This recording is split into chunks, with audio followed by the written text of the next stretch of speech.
Hey, Good Fox here, and today we got a Nigel Bradham review, 96 overall right outside linebacker. Now let's compare him to Levante David with secure tackler. Is the stats that are on Nigel enough to take him over Levante and the secure tackler Chem? The 88 speed similar to the speed on Levante. The tackling at 99, that essentially should be secure tackler, right? You should be able to bring him down. Block shed 98. Now this is with a maxed out physical front Chem tier 5, so you get all that extra block shed and hit power. Play rec 95, good. Finesse move 88, so off the edge he's okay. I wouldn't say he's a great pass rusher. He's more of a 4-3 outside linebacker. Power move 97. Importantly, he's got the 91 plus zone at 92. So there he is reacting to the pass. Didn't knock the ball out, but he kind of made a play on it pretty quickly. I will say in coverage, I expected him to be a little bit better as he gets interception and kind of takes away my thought right there.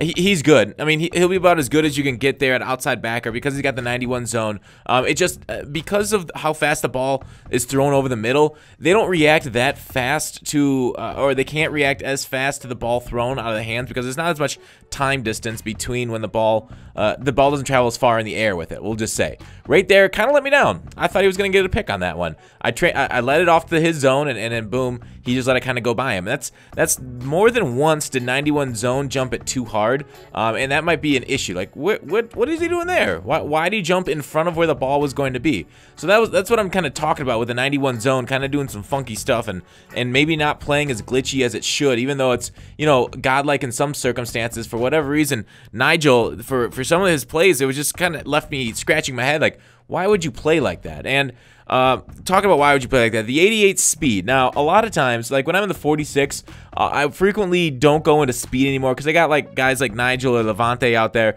But the 88 speed, I don't think is fast enough to get out to stop the cover 3 out routes. Like when I'm able to put like my strong safety out there in the 46 on the other side of the field, the 95 speed or the Ken Houston or the Ed Reed would be able to get out there and defend that. But the 88 speed doesn't seem to be able to navigate the field as quick, shuffle to the sideline, and stop those out routes, like those 10-yard out routes or like the 5-yard out routes. I think can get completed against anybody just because of how, you know, quick they are and quick hitters. But so the Nigel speed does show up in that case. He isn't like a defensive back out there, but the 88 speed is fairly good. It's pretty decent for a linebacker right now. I'd say with the amount of block shed and other great stats he has on the card, it's fine enough. I think you'll be perfectly I guess cromulent with the speed. So the play rec, the 95, the 90.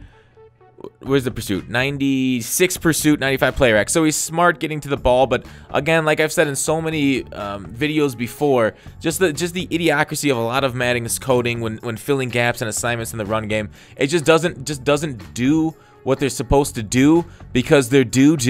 But Bradham in coverage, 76 catching the ball, not his strength. He won't really. I guess 76 is fine. It's not like overly out of this world great. As you see him, I'm also sending him on a lot of blitzes here. Now the 88 speed ain't great for blitzes. The finesse move we talked about, there's a nice hand to knock it down. But you're gonna see him hit the quarterback a lot and no forced fumbles. He's got 97 hit power.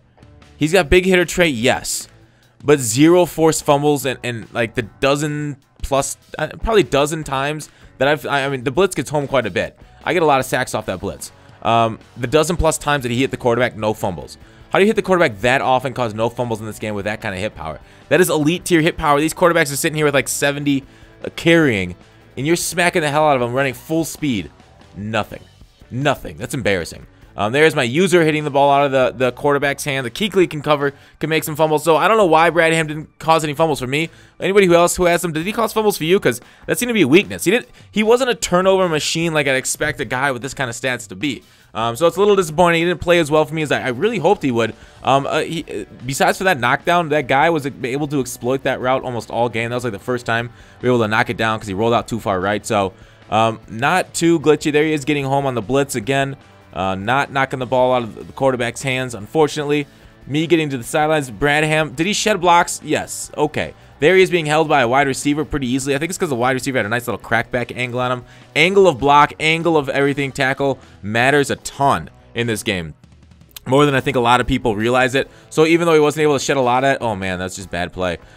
He wasn't able to shed it because a lot of it is kind of like if you can get him on the right edge, you can set it and forget it. But Otherwise, I mean, we'll go through the rest of the traits before we finish off and give the final review of the card. Clutch, no, unfortunate. High motor, yes, good. Big hitter, yes. Strips ball, yes. Play ball in air, balance, but you just switch it down to aggressive. And with aggressive, I think I saw like a two interceptions out of him. One you saw in this review. But out of 10, Bradham, his stats are better than he played for me on the field. I ended up switching back to Levante David. So out of 10, I'm going to give the card an 8.4. Thanks for watching Call to Action. I'll see you tomorrow.